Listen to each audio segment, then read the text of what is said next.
Hello everypony, Daylover here with Applejack, and as you can see I'm going to react to Phoolery. Now he is in the Rift Cafe. I don't know him personally, but I wanted to react to this because it's his thoughts about the Do Princesses Dream of Magic Sheep. If you haven't seen the episode, go and watch the episode before you come and see this. I'm going to react to it, and then I'm going to talk about afterwards what I thought and about his OC and all of this, and the subscription and liking is up for grabs because he's also under 1,000 subscribers. But let's just go before everything else goes wrong. Yeah, here we go. Yeah, 3, 2, 1. And also sorry for any lagging or hacking that my ice cream recorder may do. I'll try to make it as clean as possible. Yeah, okay, here we go. 3, 2, 1. Okay, so I'm new to this whole MLP analysis thing. Yeah.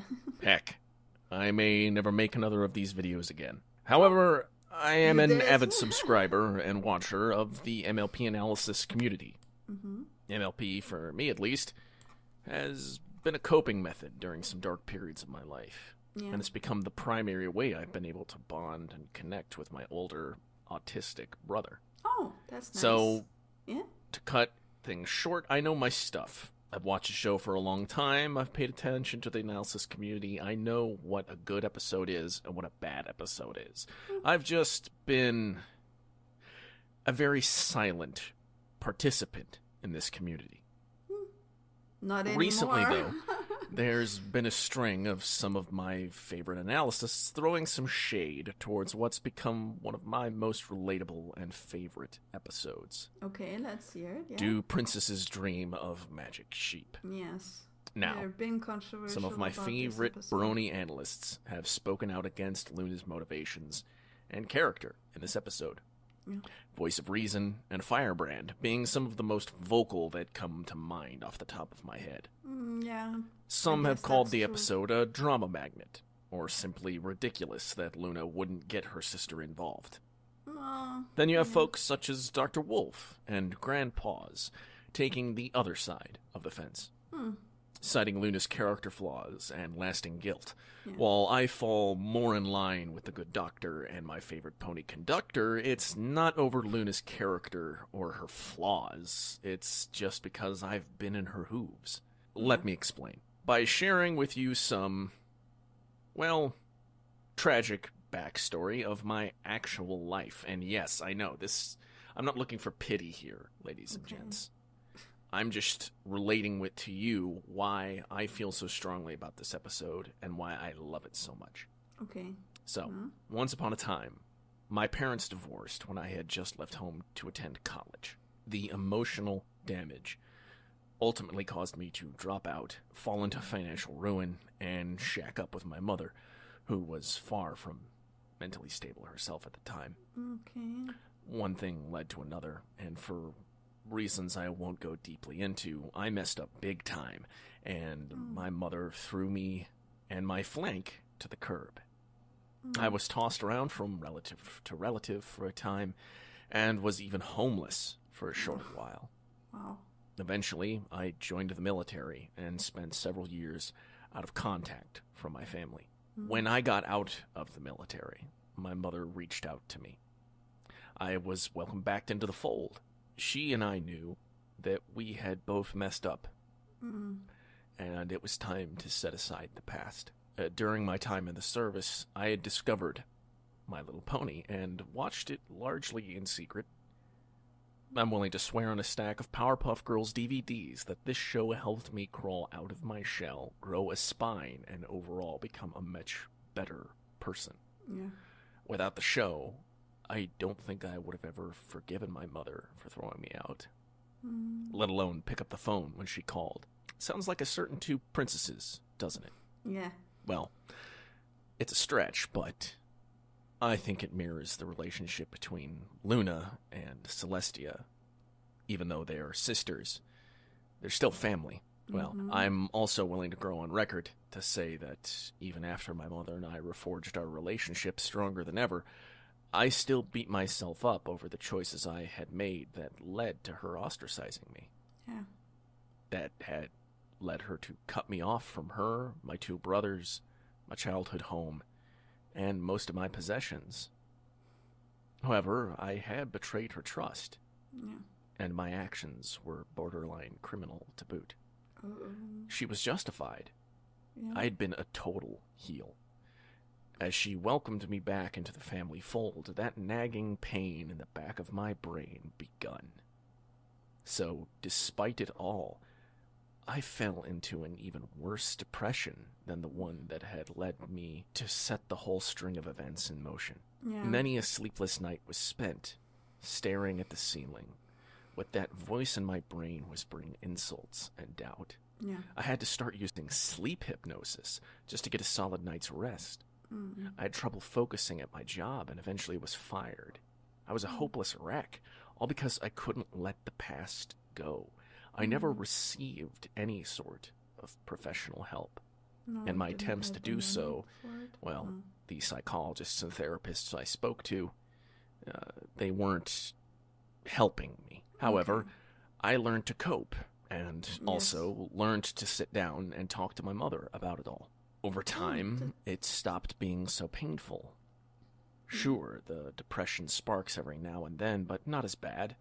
And the moment I do turn to my mother for help, it's usually when it's come back. This is why this episode hit a nerve with me, why I found it so believable and connected with it on a level no other episode had before. Some folks just can't let the past go. I'm willing to bet most people don't, if ever. Our mistakes define us as much as our successes. If we simply up and forget our pasts, we feel like we're doomed to repeat those mistakes. And so our minds won't allow us to, at least for some folks. I know people who can shrug off a major mistake and keep on going, but then you have your folks like Luna and myself.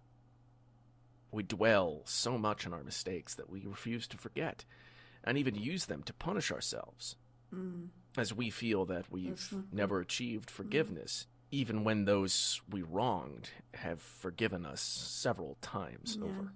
You can't forgive yourself. I'm glad MLP has the stones to bring this issue or mental condition to light. Time and time again, this show tackles major issues, and the lesson of this episode remains one of the most powerful to me. Sometimes you need to let things go, but you should never forget them. Don't beat yourself up about your mistakes. Learn from them. That's true. And move on.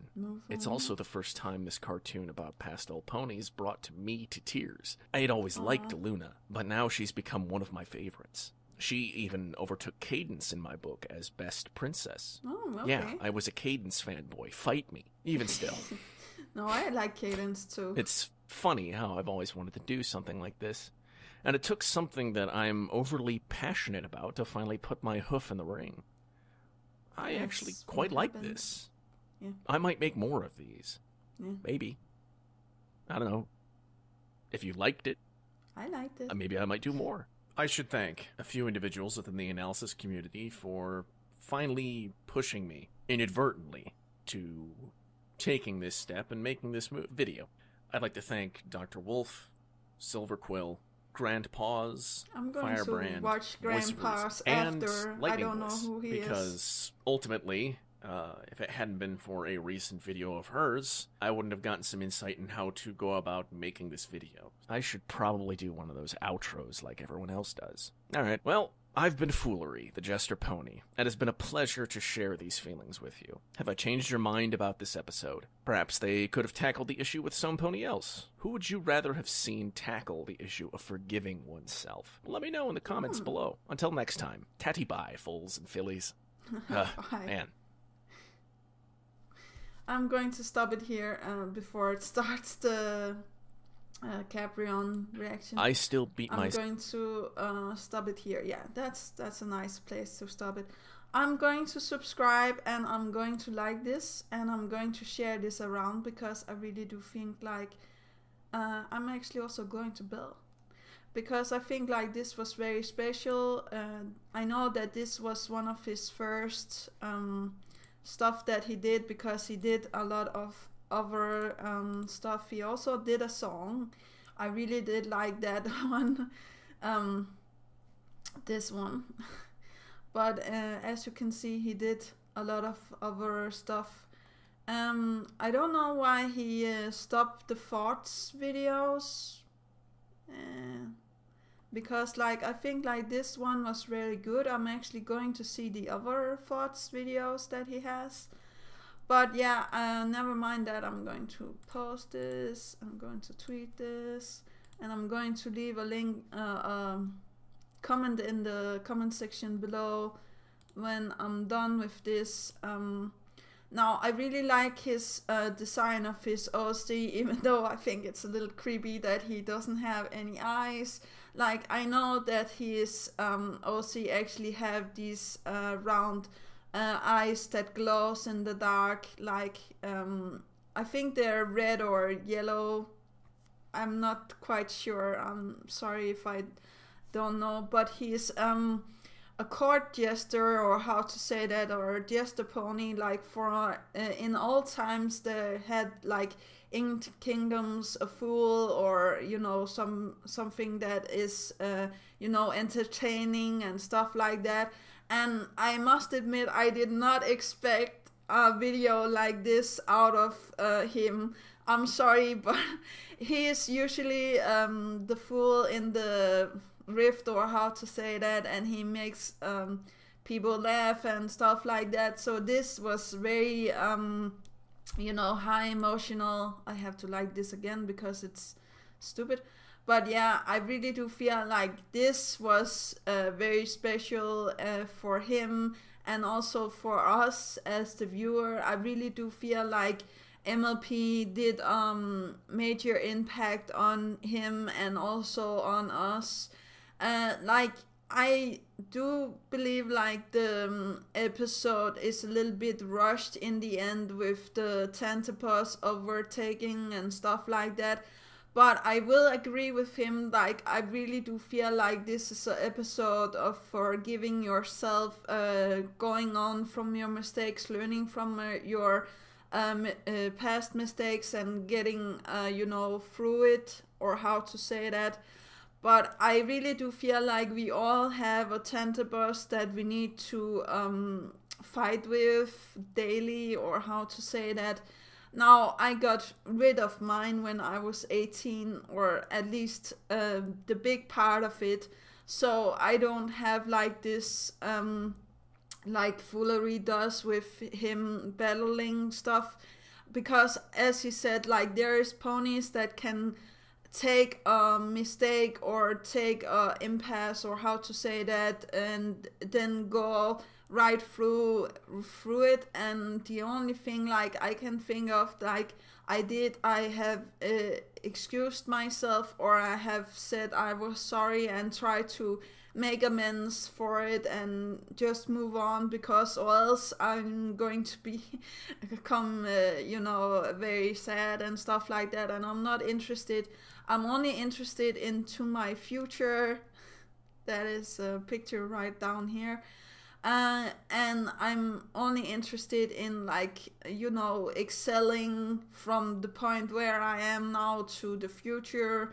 And I really do hope like he's going to get more subscribers and get more likes. I really do feel like he deserves it actually now with this. And as I said before, I'm going to leave a comment down below after this. And I'm going to watch the other thoughts videos.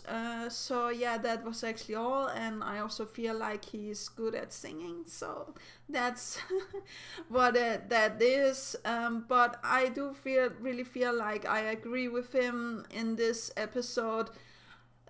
He asked which pony I wanted to see, you know, forgive herself and stuff like that.